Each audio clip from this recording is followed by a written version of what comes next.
Ki Khubor Ka Bate Se TV. ICFA University Meghalaya is now open for admissions for the academic year 2025.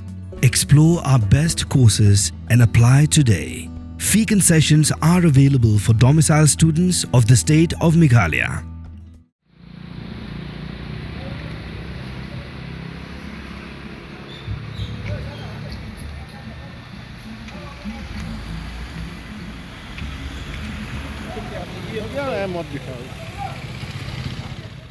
Trok kebedan new registration number ES la IWC Iwenyo Prapra.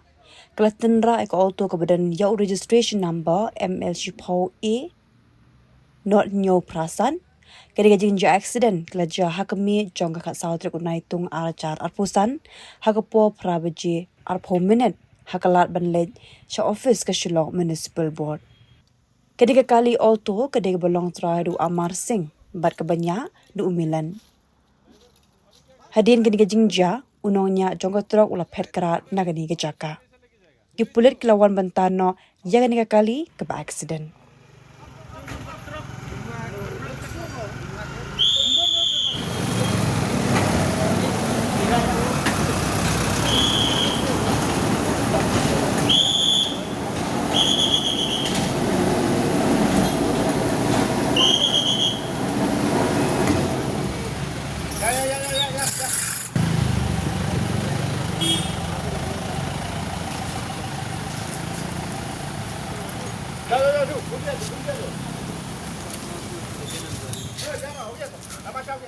Pidan dukan marbam, ndai. Compare la ka berin, ka pidi harut surok ni ka bahe, kum ki restaurant bat ki wei, ni pishat roti shat kiek bat ki wei, na ka benta ka koi ka kya jonggi pat ba nong bam nong di.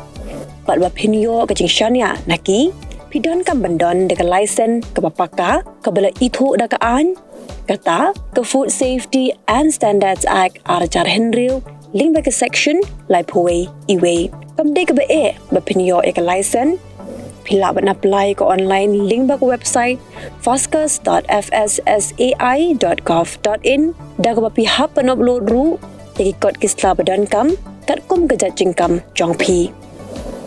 Pila ru banyak kendo yaki designated officers lani food safety officers ke badan hak office terekam jong u lani ke district medical and health officer habaro ke district ke badan Meghalaya lat no tang is khasihers pila ban let bed chak office terekam jongki ke commissionerate of food safety ke badan halowa lachumya nakabenta ka kot kakya kinong bam nong di lawan ra shapi daga commissionerate of food safety government of Meghalaya bat bala kershan daga food safety and standards authority of India.